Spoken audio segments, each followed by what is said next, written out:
J'ai pris le parti d'éviter un maximum la sous-traitance et de parier sur l'autonomie de notre activité, c'est-à-dire répondre de A à Z en un même lieu aux besoins d'un client.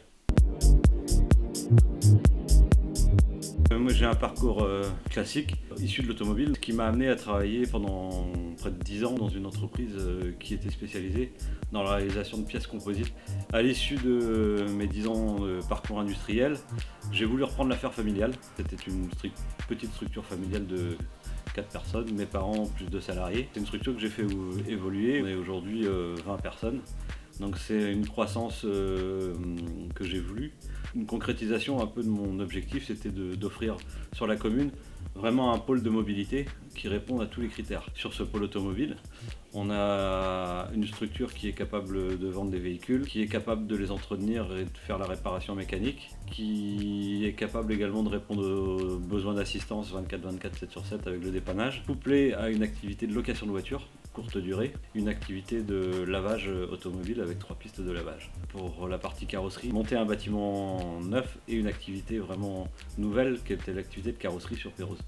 Donc j'y ai embauché 3 collaborateurs, plus une collaboratrice. J'ai pris le parti d'éviter un maximum la sous-traitance et de parier sur l'autonomie de notre activité, c'est-à-dire répondre de A à Z en un même lieu aux besoins d'un client. Il y a une des raisons également qui m'ont fait quand même ouvrir, c'est le mode de consommation de l'automobile, c'est-à-dire qu'on loue de plus en plus le bien avec une restitution au bout des 2, 3, 4 ans. Et donc il faut que le bien soit rendu en bon état. Pour moi, l'activité de carrosserie est une des activités qui restera une activité phare. Les voitures sont quand même de plus en plus chères. Au moment de la restitution, il faut rendre un véhicule impeccable. On est souvent obligé de passer par la case carrossier.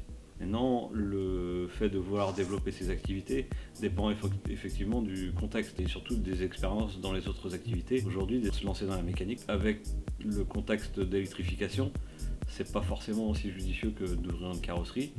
La location courte durée, la partie assistance aux personnes et aux biens, ça peut être une voie de développement et une source d'approvisionnement de travail aussi, le dépannage. Moi je dis qu'il faut être optimiste. Les gens ont besoin de se déplacer de toute façon, il faut y croire. L'automobile a encore un avenir hyper développé et il faut garder le sourire et la banane.